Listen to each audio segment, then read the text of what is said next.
episode of Let's Get Spooky. I'm Leanna Vamp. And I'm Ashley Jonkus. And on today's episode, we are going to be talking about kind of lifestyle stuff. The title of the episode is Spooky by Nature. It's a little bit about us. Yes. A lot about us, actually. We really didn't clarify who the hell we were. So no, we didn't. So it's going to be kind of our stories and how we have become the people that we are today. Mm-hmm. It's going to be exciting. Maybe. It might be inspiring. It might be a little weird. It might be sad. It might be weird. You're like, well, that's unfortunate, but we'll talk about it. We'll circle back at the end and see how we feel about it. So I guess we can kind of start off with our history, like from being a little wee one to... Back in the days of being a little wee child. When we were creepy little Halloween kids. Yeah. I don't know. Do you want to start? You want me to start? I guess I could start. Mine's a little... So I grew up in New Hampshire.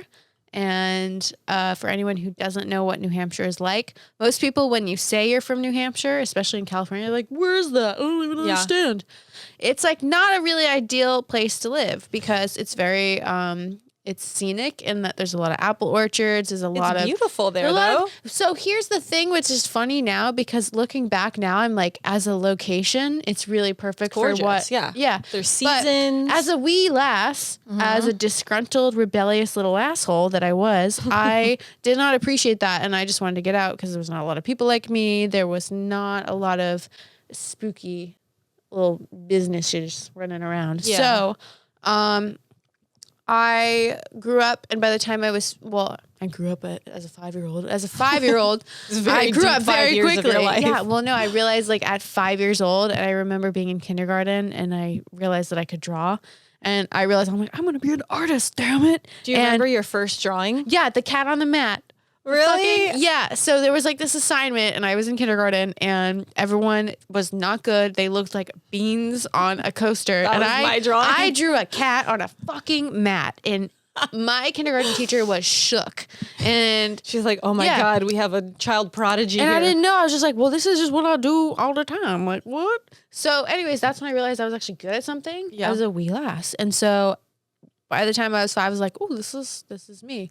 I'm going to draw and I'm going to be weird. And so like growing up, I thought I was going to be an illustrator. And then I got into photography and I was always like an oddball because New Hampshire is like very like you're going to be, if you go to Catholic school, like I did, you were going to be an athlete or you were going to be very like stereotypical, prestigious or like, I'm going to go to school to be a doctor. And like, and I was like, I'm going to draw on the ceilings. Fuck you. Yeah. Artist is not really like a thing people look at and are like, it's not something that anyone would want to brag about. Right. So I grew up as like a weird kid and I was like a weird fat kid. And then I like lost the weight and then I became obsessed with like Lady Gaga. So then I dressed weird and I was just a weirdo.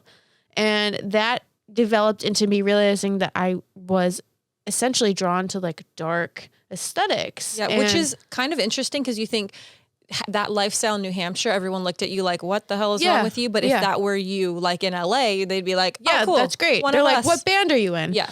Which is the case now. People are like, oh, like, what do? You must be an artist. I'm like, damn right, motherfucker. Yeah, an artist is like a prestigious thing. Yeah, but in New Hampshire, it was not common. And it was like because everyone had a very conservative attitude, it wasn't something that people would just blossom out of that town and successfully become anything. It was like you kind of went to college, maybe out of state, and you came back and that was your life. You'd like have babies and I was like, I don't want that life. Yeah, that's not for me. So yeah, like me growing up, I was like that weird kid where I like cut off all my hair, dyed it black, was drawing on the bathroom walls, taking a rebel, angsty teenager. Yeah, and I was not a bad kid. I like never did drugs. Yeah.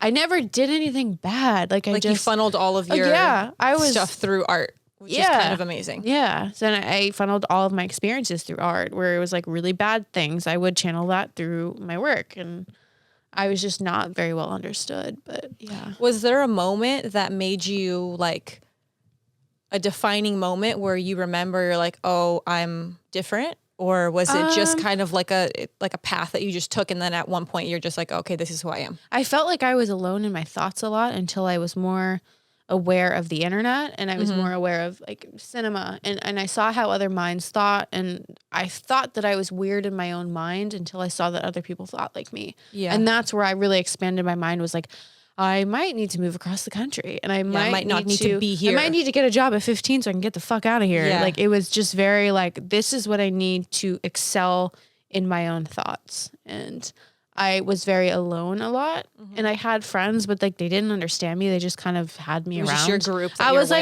kind of like this creature. It was fun to have. You're like the pet. Yeah, but no one really ever asked like what I wanted. I'm like, I'm Yeah. just kind of here dancing. Yeah. So yeah, I was like a weirdo. I think so. For me, my background, people always ask because they can't really figure me out when they look at me. They're like, I know you that you're something. I don't know what you are though. So I'm half Mexican and I'm half Lebanese. So two very different cultures. Yeah. And I would say that the like my Arab side isn't very much the type of like culture that embraces the spooky stuff that I like in like Halloween and the spooky culture. I would say that my Mexican side definitely does. Like the Mexican culture embraces the Day of the Dead, and it's very, people have a lot of respect for that, and they understand it, and it's part of the culture. They're visually artistic too, with their culture. So for my mom's side, which is Mexican, she was always very encouraging for us. Like Halloween, we loved Halloween. She helped us make our costumes. Like she was very much encouraging in that sense, was like, if you're going to be weird, whatever, I embrace you. I love you no matter what you are or who you are. And so it made me feel comfortable with it. But I also grew up, like I played sports growing up. Which I did not. And I played soccer for 13 years of my life. And I really liked it. I had a really good group of friends. But I still loved creepy things and Halloween. So I was kind of like, I wasn't a jock, but I would be considered someone that plays sports, and like two kind of contrasting personalities.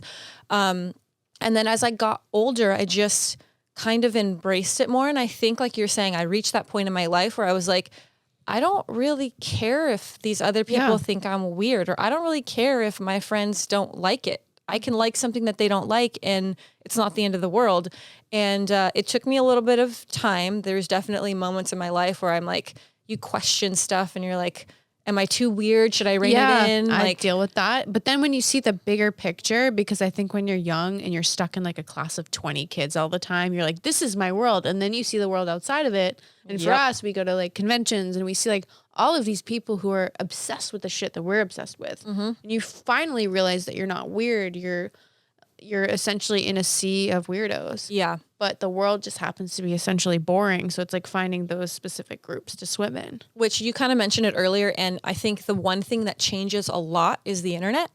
And we were actually talking about this earlier. We met through the internet. If it weren't for the internet, we would have never met each other. You were in Seattle. Instagram, right? Instagram, yeah. You were in Seattle, and then I was in California. So, I mean, maybe the paths would have crossed because you eventually moved to California, but what are the odds? Yeah. Whereas if we didn't have social media and the internet, chances are we probably wouldn't know each other. We wouldn't be sitting on this couch because talking it brings to you together guys. the same aesthetics. This is what we were talking about, where if you feel like a weirdo when you're dressing a certain way out in public, that's one thing where someone is like, oh, like you're wearing a costume. Right. Look at you. Yeah. And I dealt with that a lot in Seattle, where I lived in a fairly nice building. And so my friends would come over and we all dressed the same. We'd It's all kind wear of black. businessy where you were, right? But as soon as you put on black lipstick, it's like, oh shit. Yeah. Something's about She's to go a weirdo. down. Yeah. So we would like leave the lobby, and I remember our leasing agent always saying, oh, are you going to a costume party? Like, why are you dressed up? I'm like, this is what we look like. Like, This holy is shit. my life. Yeah. So there are certain situations like that where that always will come into play wherever you are.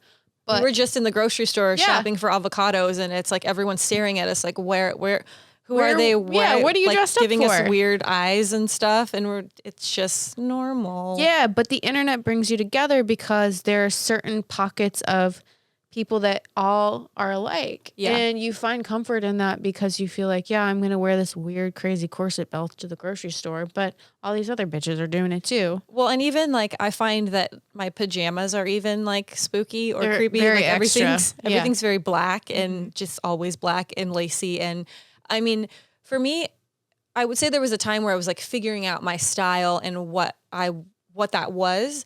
And then it just becomes second nature where it's who you are. Like, I don't even question it. Like when you shop online or you go to stores, you go into that section, you don't even realize that that's happening. Yeah. And it just becomes like, it's your nature. It's an aesthetic. It becomes, and as much as people would like to say that our look is severe. Like on the flip side, when I lived in Seattle, everyone dressed the same, where it was like everyone wore jeans and they wore boots to go hiking and they wore Patagonia jackets. Yeah. And that was a thing where I never really dogged it into their face. I was like, you're not going hiking. You're going to work in an office. Fuck you.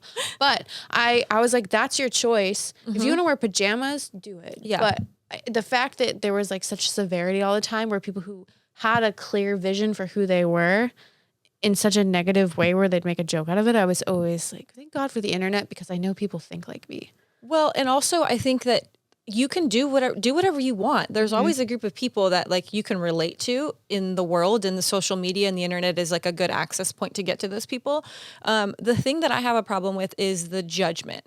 Like, I don't care if you want to live in pajamas. I don't care if you wear a clown suit. I don't care if you like have whatever it is. Wear a diaper. Wear a diaper. Wear a diaper. Wear a diaper. But own it. Yeah. Own it, and don't feel bad for it. Don't apologize for it. And I think that's one of the biggest things that I learned later on in life is don't apologize for who you are. Yeah. People will try to make you feel like you're weird or you're an outcast. Or they try to pinpoint who you are. They think because you wear black, you must worship Satan. You're a goth. But like us, like me and you personally, like we met at our peak, like we bonded over the fact that we really liked Star Wars. Yeah. But like we were essentially wearing the same shit all the time. Right. Like we're very, there's a juxtaposition within ourselves that people would not associate with. Like people think it's weird that I like so much weird, nerdy shit that isn't dark. Well, I think that it's like there's so many people and everyone is trying to find something to attach to. Everyone is like, when you don't know who you are, you're trying to find something to be. And it's like, don't be a tryhard. Yeah. Don't be something you're not. Be who you are. And eventually you'll find people that are like-minded. And if you don't, then that's fine. And like, everyone likes a title, and that's what sucks, because for me, people, and I will just throw this term on myself because I'm just so used to it, where people are like, you are a goth. And I'm like, maybe, I don't know. I just put it on myself when people put it in as a joke, and I'm like, yeah, fuck it.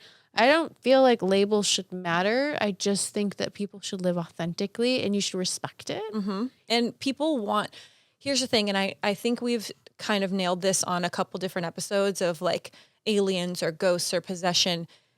People don't like things they don't understand. Exactly. And people want to put something in a box. They want to be, you're preppy, you're a goth, you're a jock. Like if you put someone in a category, then you have all of these like preconceived notions of what that person is. And you can be like, oh, well, you're a goth. You like this type of music. You only wear black. You worship Satan. Yeah. If you're like a church person, you're godly, you're, like there's so many things that people can put into a category because then it makes them feel better. And they think that they understand you because that's their way to get into your world. Yeah.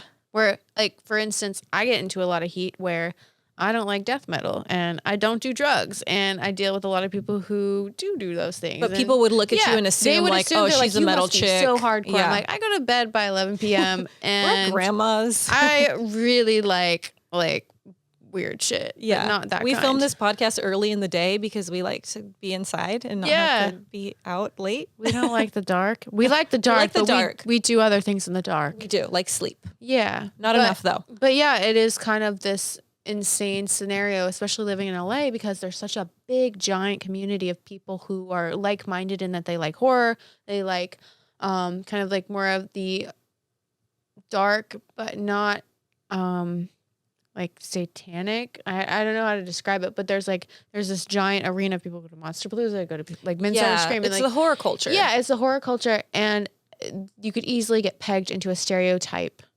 very quickly. Yeah. I think that one cool thing is like it's not necessarily becoming mainstream, but I think because of social media and the internet, there is like you're seeing things that you may not be able to see. Like an event like Monsterpalooza, we've gone to that forever because we know it and that's our scene. But through us posting, we're able to make things aware to other people. And I think that's one really cool thing that I like personally about this podcast and what we're doing. And being the people that we are, because I see it as an opportunity to be like a person to share those things with. Yeah. And for me personally, I don't think that I had that. I definitely didn't growing up have that person that I could look up to that was into the things that I was into. And it's kind of like, hey, this thing's really cool. You should check this out. Yeah. But in our world, it was always like, not our world. I was looking up to Edgar Allan Poe and he was dead. Yeah, I was like, just like, you got no tips. You're the man, but I can't call you. I got no tips for you. Yeah. I always find it really funny because around Halloween time, so if the camera is not panning to the whole our whole set, but this is what it looks like all the time. Like it's Halloween all the time. And you've seen my apartment. It's Halloween your all the apartment time is the too. same. So for me and for you, it's a lifestyle. We go to like Halloween time is my favorite time to go shopping. Yeah. And I hit the Ross, Marshalls, TJ Maxx. Hells yeah. And you get those little Goods. soap dishes even though you have 20. And I'll buy like 12 soaps because it's got to last me another 11 months until October next year. And it's funny because you go, this was like actually when I was decorating mic stands. And you did a good job, by the way. I like jazzed them up with There's black some roses. ASMR going on if you touch them real close. And so I go to, I think it was Michael's, and I had a giant bundle because I didn't know how many roses I was going to need. And the lady's like, "Oh, it's not Halloween. Why are you decorating for Halloween? This is like, it's pretty. Decorating for my life." And she was like, so not like judging in a bad way, but that kind of like, what do you need all this for? And we had like some skulls and some other stuff. And I'm like, no, this is home decor. This is all the time. Like we don't have a Halloween section where things get packed word up. to the wise, Michael's Crafts, Joann's, they get lit by July. End of July, like early August now. Yeah. I remember putting it on my story, and this is the power of like social media, putting it on my story that I was at Michael's Crafts in July. Did you just burp? I did burp. Nice. But it wasn't like a good low one. It wasn't. Kind of it would have sounded weak, so I just blew it over there. Like I think it was July 9th because I remember it very clearly. Yeah. I go into Michael's Crafts and I am like lit, just doing stories. I have like 20 stories of like all this shit. I'm buying stuff I don't need. And then like 3 hours later, I see everyone else's stories going to Michael's Crafts, buying the same shit. I think that we need to do like a Halloween, not a gift guide, but kind of like a Halloween shopping guide. We should do a shopping extravaganza. I'll sit in the love cart an extravaganza. You push me around. Yes. And I will pick up the things that I think is great. And we will like live stream it. And so everyone knows all the good shit and where to go. We'll drop things, but we'll purchase them because we broke them. If you break it, you buy it. We follow the law. We do. My favorite place is Home Goods. So like Michael's and Joann's and Marshall's and TJ Maxx, they get good stuff, but it's always kind of like more lower end, like prop like and cute shit. It's too. sometimes like kind of cheesy stuff. Yeah. Michael's, I would say, had some really good stuff this last year, but Home Goods is the jam. Like if you I don't know if I hit Home Goods. Oh my God, you are missing like the Halloween world. Home Goods has like a really good Sponsor quality us. stuff. Yeah, Home Goods #sponsored, please. Yeah. I got a Ouija board cutting board. Like cool things that are like cool home things. What one were you going to? So they get them at all. There's a Home Goods like right around the corner from here, but you have to go at the very beginning. Like, and they think they restock like right now. Like right now in March. Right now. We got to get like It's the early Halloween. preview. But because they only get like one or two. Yeah. But I have like, it's not really sad, but it's a little sad. I have a list on my phone of like all the stores and then like the closest locations because you'll see like someone will post or I'll see someone is like the coffin shaped cutting board and I'm like, how many Home Goods are around me where I can find it? It's happening early and early because Target used to be the spot where they would put stuff out in August and they were at the trail. And this is a very specific genre we're getting into. We're obsessed with this shit. Yeah. But it was like Target, you go to Target, you buy all the shit and you're good. Target was late this year. I was a little... Target was late and disappointing. Yeah. It got real cute. And I was like, yeah, it was like a lot of teal. And I'm like, teal and Halloween are not, they don't go together. So if you're going to be in this realm, like just stick to it. Just don't do teal. Because there's a lot of spooky bitches that want some dark shit. Yeah, and we don't want colorful shit. We're two of them. I think the only good thing that I got at Target, they had like those, you could see it right there, but it's like a little plastic coffin. Yeah. It looks like glass. And then they had a really cool bat neon, like faux neon light. I bought a candelabra and it looks like it has a spasm going on because you plug it in and it's not it like lights up? It's not like these lights where it's like a nice, it's like a little people come over and if they're not drunk, they're like, I don't know what's going on, but I'm It's gonna a little, leave. it's a seizure candelabra. Feel a little bit dizzy right now. Shit. So I kind of wanted to ask, because we talked about it earlier, like I don't think that it's really an issue now. I think this would probably been more of an issue when you were younger. Like, how do you cope with people how do you cope with judgment? Because I think judgment and like this kind of, we're not quite mainstream, but it is like, there's still kind of that stigma with when you look a certain way. Was that like an issue, or did you feel like it was a struggle? I think growing up, I had a less severe look until I hit 16. And that's when people were like, holy shit, like, you're laying on the eyeliner a little thick. Like, I have a very signature look. Your eyeliner. Well, I am like third base for me is taking my eye wings off. Like, it is very rare that you see me without my wings because it's become like a signature look. But like, and we established if the cult rules were no eyeliner, you're like, I'm out of the cult. No, not unless it's Jeff Goldblum. But, you know, like, I feel like there are different ways that people judge me now that I am more insecure about than the way I look. I am more insecure when people say that my work isn't good versus what I look like. And it's a transition where when you're younger, everyone is just trying to fit in. And I feel like I don't need to fit in. I'm just doing what I do. Yeah, you're at this point, like I kind of made a face when you're like that. My work isn't good. I'm like, who says that to you? Yeah, like, I'll fight them. I mean, I like the challenge, but I am now more focused on who I am in that respect as a voice, where I know that I'm going to dress like a fucking crazy person every day. So if anyone says anything, I'm like, well, I'm not going to change. I don't have time. This is me. But we don't have time for change. That's like a lot of things. You know, when it's 90 degrees in LA, it is a little bit like, ooh, I don't know if I want to wear leather today, but this is me. Yeah, I feel like I don't think I ever really had any issues with like people picking on me about it, but I would say that it wasn't until really like high school time where I started embracing a look where I was like, this is who I am, this is how I want. I dyed my hair black. I like bleached the front. So when I dyed mine black, I dyed mine and cut it off. Did you? Yeah, and I wore, because we had uniforms up until 8th grade, and then we had a strict uniform. Wait, so were you allowed to dye your hair in Catholic school?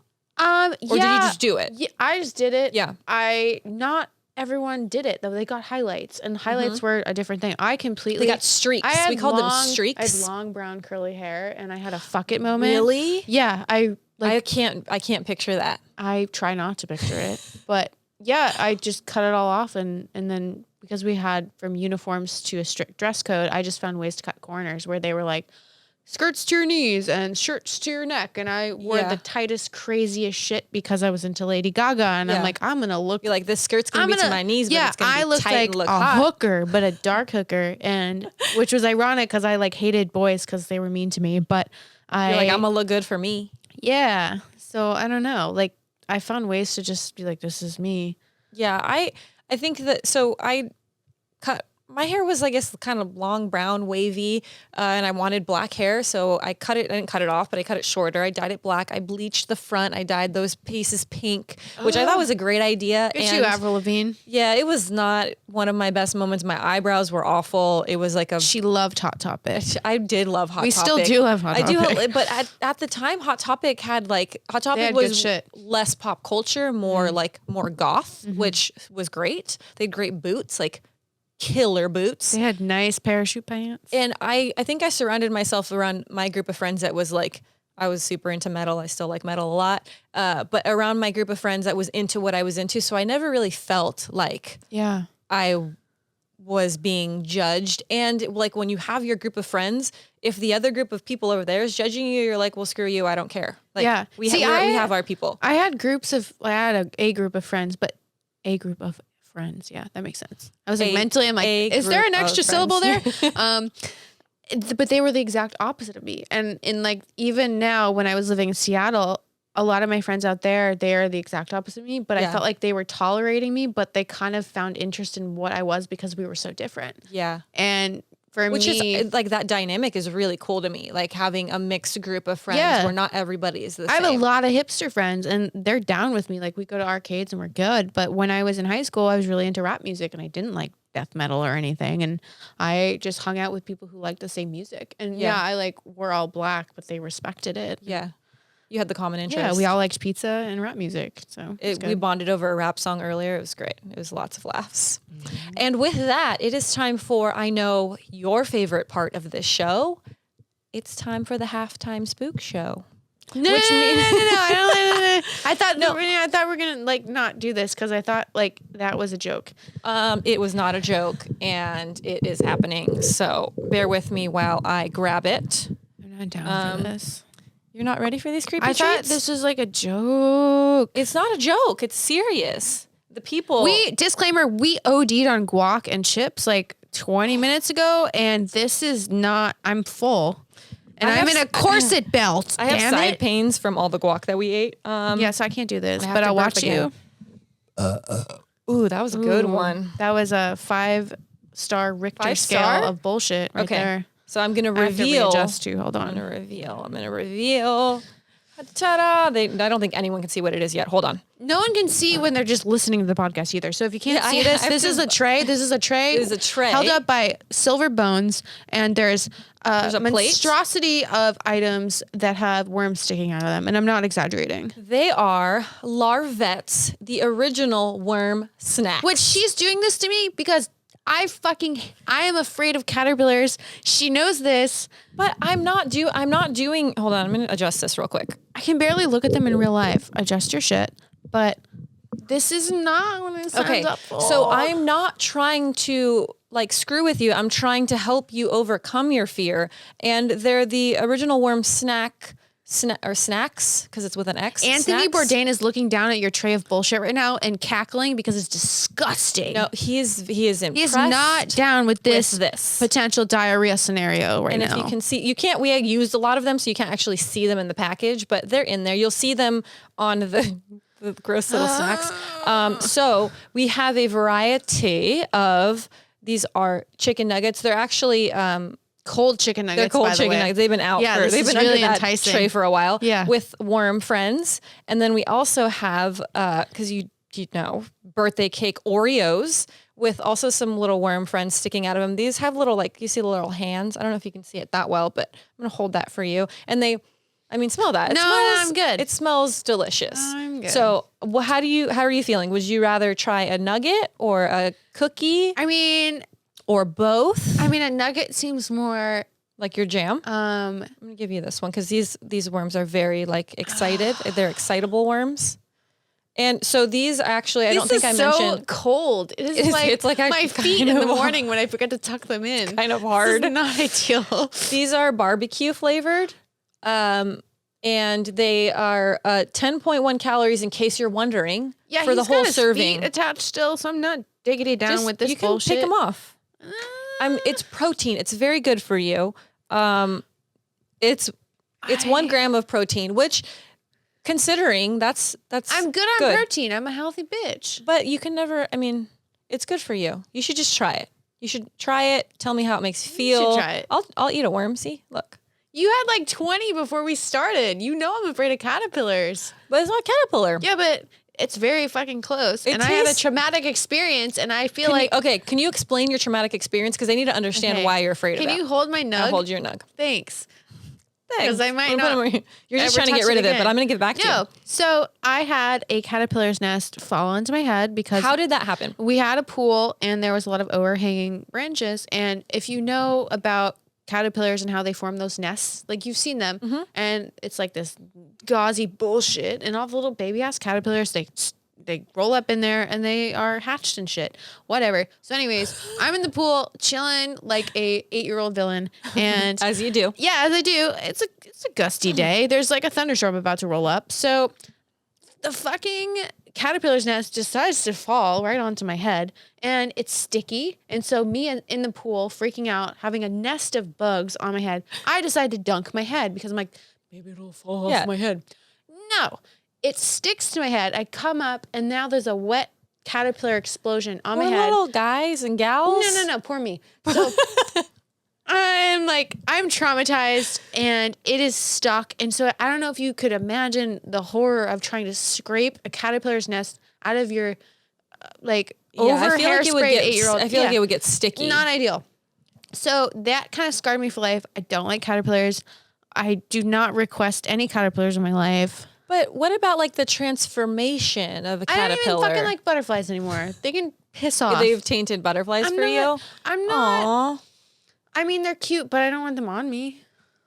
Yeah, but these aren't caterpillars. I don't want them in me. That's for sure. And here we are today. Ththey are not caterpillars. Yeah, they are worm snacks. They're larvettes. What is it actually cousins. It's not a caterpillar, but it's a larvae. That's so much better. But it's got salt and sugar on it, so it's like a tasty little treat. But when we went today and there was cinnamon covered pipes, would you lick that shit and eat it? Probably. Oh. You know what? We talked about this, and I said last episode, I said you can like next time you bring something creepy or whatever gross, and I'll eat it. I didn't know we were doing a podcast today. I didn't know. Surprise. But I do have to say, like, most things I'll try once. I'll give it a shot. Like, I've done eyeball tacos, brain tacos, tongue. I had tongue. I did have tongue. You did the lengua? Yeah, it's pretty good. It was really lit. But I'd eat it all that kind of just tastes like bacon because they just kind of grill it up on the same thing, and it doesn't really. The eyeballs were a little tough because the eyeballs like popped in your mouth. And, yeah, like, statement of the day. They kind of pop in your mouth. They popped in your mouth. It was a little gross, but the flavor was nice. It's the texture that wasn't good. But I'm gonna stop talking now because I'm gonna hand you back your little little nugget, and you're gonna try it. And if you like eat it with the nugget, you probably aren't gonna even taste it. See, I don't like this game. It's a fun game. But I ate the thing the last time. I thought we were done. I'm gonna eat it too. I'm gonna eat the. Well, I'll eat the part with his butt sticking out. Just try one. I tried to get her to try one earlier, and she said no. I just don't like this game. It's fun though. It's fun for everyone. Readjust him? Yeah, you could take him out if you want to. This game is so much fun for everyone but you, but sometimes we have to What the fuck is wrong with you? Sometimes we have to sacrifice our own I'm not going to eat his head. I'll eat his ass. And that's all you're getting from me. Just eat his ass then. Do it. I got to make sure he's down for the count. Hold on. He's ready.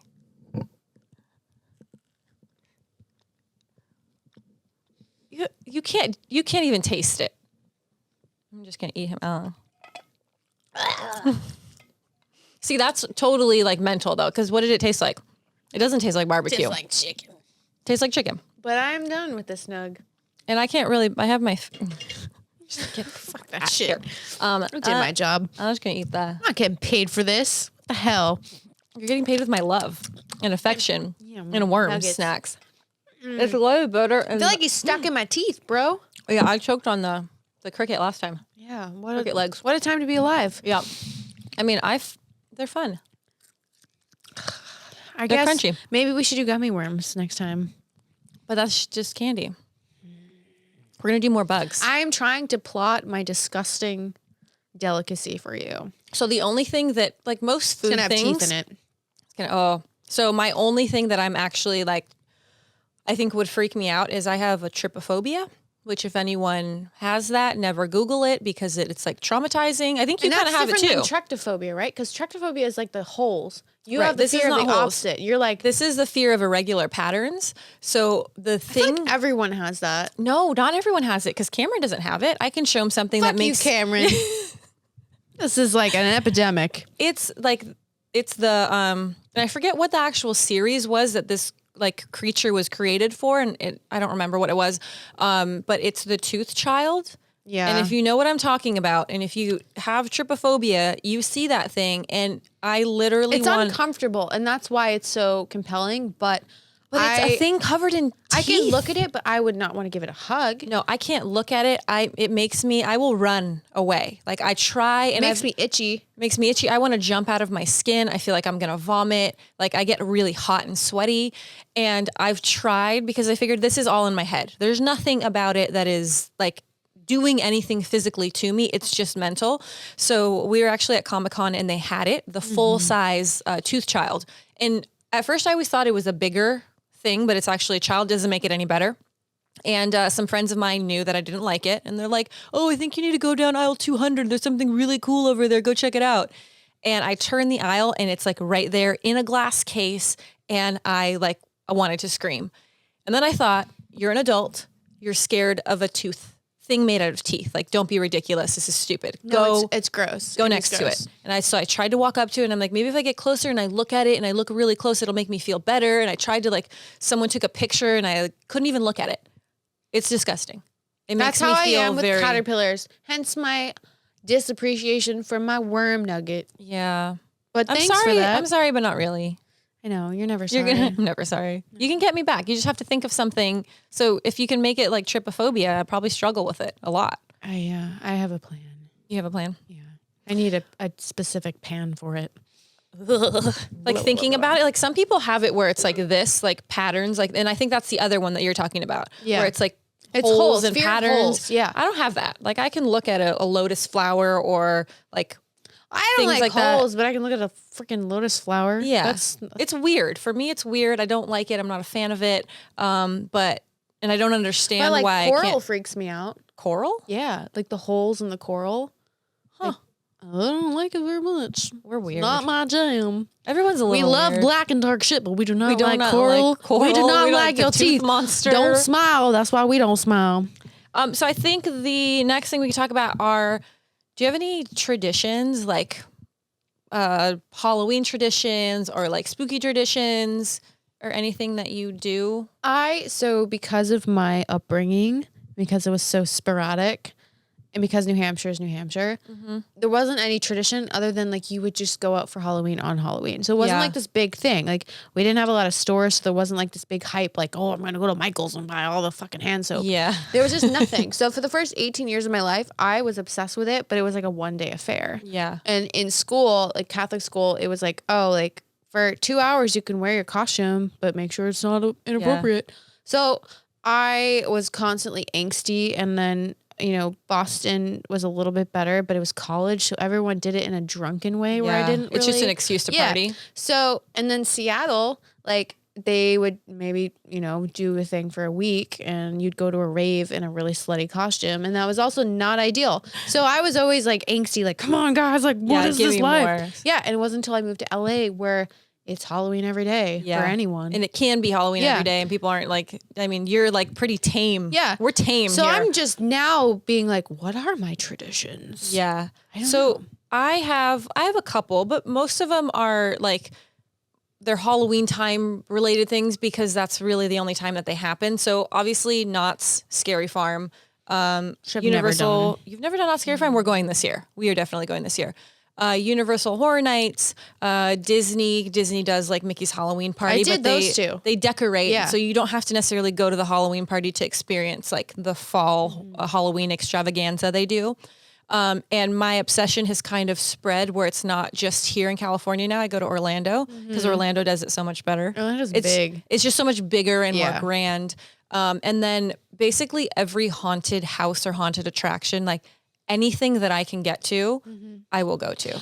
It's overwhelming though in LA. I have to say, because the month of October for me, I was going to something every day. Yeah. And I was still missing out on cool shit. Yeah. Like it was up until the 27th of October where I was just like, okay, I'm so tired. I'm just going to get to Halloween. Yeah. And there was still things going on. Like there was a Jack Skellington orchestra thing with Danny Elfman. And I'm like, I don't really. There was a Hocus Pocus thing that I missed out on. There's almost too many things, which is great. It's great, but I'm like, shit. But you're like, I want to do all of it. How do I do all of it? Yeah, it's intense. One cool thing that we actually got to check out this morning before we started doing this is it's called the I Like Scary Movies Experience, and it's essentially like a photo op horror themed gallery with a bunch of different art installations. And it's like an art. It's essentially if you like art and you've ever been to an art installation, whether it's like the LACMA or like the Getty, or it's like it's an interactive thing where you're like, I can take a selfie and this is great, and I'm art. Yeah, this is like for people like us. Oh my god, it's so amazing. Who salivate at the thought of even being in a room where they replicate a piece of like the It movie, but they've done it multiple times in different scenarios and with 5 movies. So, and for it's really like going to any of the like Knott's or Universal or anything like that. Like the haunts and the scary part and the monsters and all of that is awesome, but the photo ops are what like people really want. And a lot of those times in those types of events, you can't, or they're situations, and they're crowded, it's fast. You can't really get a great photo, or you're not even, when you're in Orlando on a lot of the things in the mazes, you can't even have a phone out. They make you put it away because they don't want the light on, which I understand. And you're also dealing with people screaming at you. Yeah. And personally for me, it's something that I've always wanted to do. I've always wanted to have a place where we can set up really cool, spooky, horror themed backdrops and props for people to come take photos. And these guys, I Like Scary Movies, is doing that. There's 5 different, right? Yeah, 5 there's different themes. The Shining, there's It, there's Nightmare on Elm Street, Lost Boys. And what was the last one? No, I we did said that. It. We did that. We said It. We said Nightmare on Elm Street. We said The Shining. We said Lost Boys. Oh, Beetlejuice. Like our favorite one. Yeah. And we got an early sneak peek. And I think that's one really cool thing about like our lives. Like, I'm not to brag, but like one cool thing about like, we've both put in a lot of work to be where we are. It's not like one day we're like, we want to be spooky. And then all of these things happen. Yeah. It's a culmination of living this life, loving this life. People respecting you for loving it. Exactly.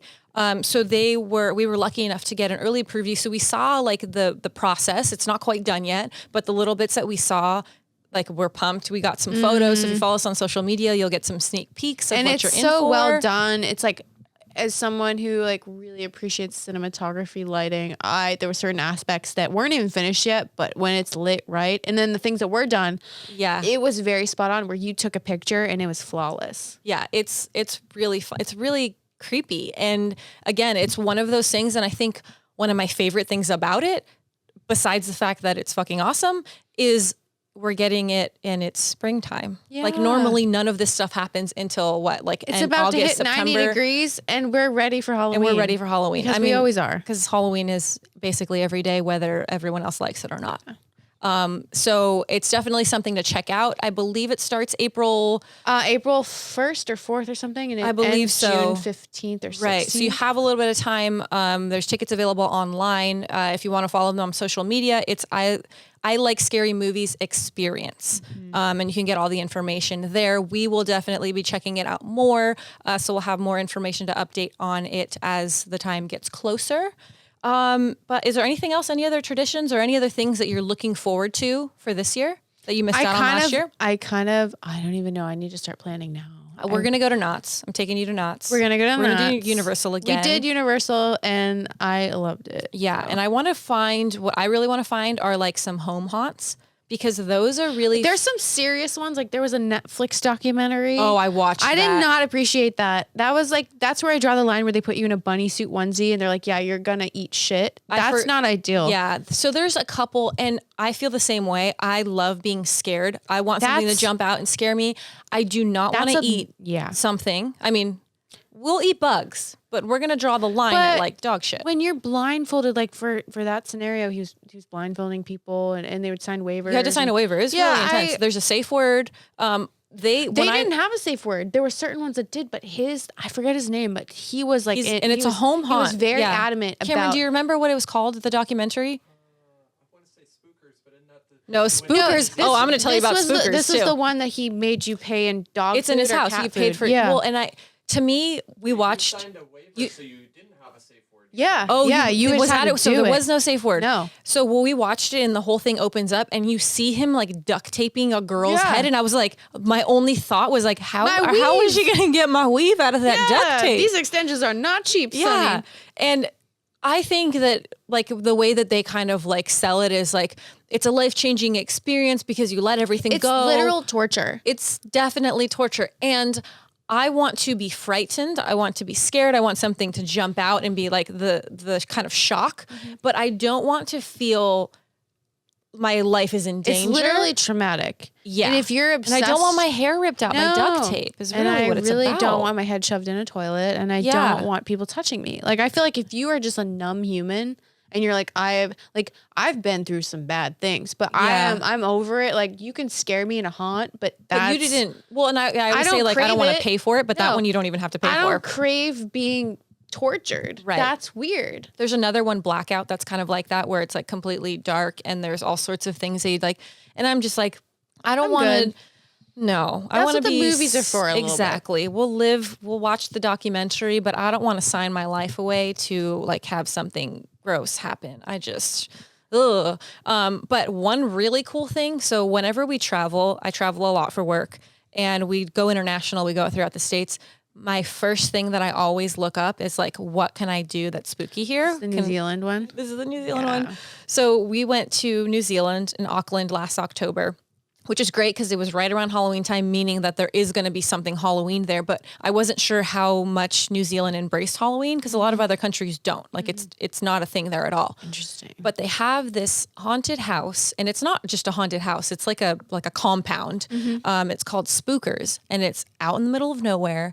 And it is probably one of, I would say, the coolest haunted houses I've ever been to. It was so rad. And I think the fact that it's in the middle of nowhere and it was like an hour Uber Sounds ride. like an asylum. And think of New Zealand, like the scenery, there's rolling hills, it's beautiful. And then you get to this like decrepit old house. And there's like different, it's kind of like a Universal or Knott's. There's like different areas and different rooms. There was one thing where they had like a shipping container and it had this laser and then fog. So you can't see probably from like, maybe like chest level where I was down, and you have to walk through it. And there's obviously things in there and people chasing you around. And for me, it takes like, I'm a jump scare. So if you were like hide behind this couch and go boo, I would be like, ah! Yeah. But it's momentary. There was people losing their shit, like screaming and crying. And I don't get like that, but I love that people do. And I live through their experience. But the house was so cool. To go through the actual haunted house was probably like, Cameron, like 30 or 40 minutes. It was huge. There was so many levels, so many rooms. And it's a family that owns it. They're amazing. So if you ever find yourself, it's maybe an hour outside of Auckland. That I would need a diaper for. Do you because you took me to Universal Horror Nights for the first time, and I was like, I do dark shit. I'm like, that's my aesthetic. And then I go in and I'm wearing a hat, and all I remember is like holding the bits down and like screaming while trying to take really good Instagram videos. I was like screaming at everything that did not matter, like a Demogorgon that looks like it's not really scary. Oh, it was the best. See, again, in those experiences, we actually went to Knott's, and we took my parents, and my mom is hilarious. Like if we go, we're bringing my mom because she is like hours of laughs. She screams so loud, and like to the point where I'm like, I feel like she's gonna start hitting people because she gets so scared. But Cameron was scaring her. Like everyone just realized we're like, you're our target. Like you're easy to scare. And every maze, it was so funny. So I was laughing the whole time, but I had been there already, so I had experienced everything, and I was just like living the moment through her again. It depends on the theme too, because I feel like there was certain haunts. Like the Michael Myers one, you love him though, so that's a different experience. Like, do it again. And then for like some of the other ones, give me more. Like the Universal Monsters, that one actually kind of freaked me the fuck out. Yeah, and it was really intense. Yeah, I think that. See, I see it as like my favorite one, and it was my favorite here and in Orlando was the Poltergeist maze. I love that movie so much, and they did such a good job. Like they had the clown in it. In Orlando, they actually had like you walk into the maze through the swimming pool, and so they're like you're walking through like earth, and it's wet, and there's dirt, and there's like vines coming through. Like they really went all out, and just I don't know. I just love feeling like I'm part of it. Like. Feels like they thought about the atmosphere. Yeah, and when you grow up loving a movie or a film that you watched over and over and over again, and it scared you too, you get that element of like a little bit of fear, but fascination because you're like, this is so fucking cool that they made this. So I live for that time of year because we're gonna do everything this year. I know, because we have a job to do. We have a show to tell all the people what's cool. Block me out on my Google Calendar, girl. Yeah. I'm gonna give you all the dates. We're doing all the things.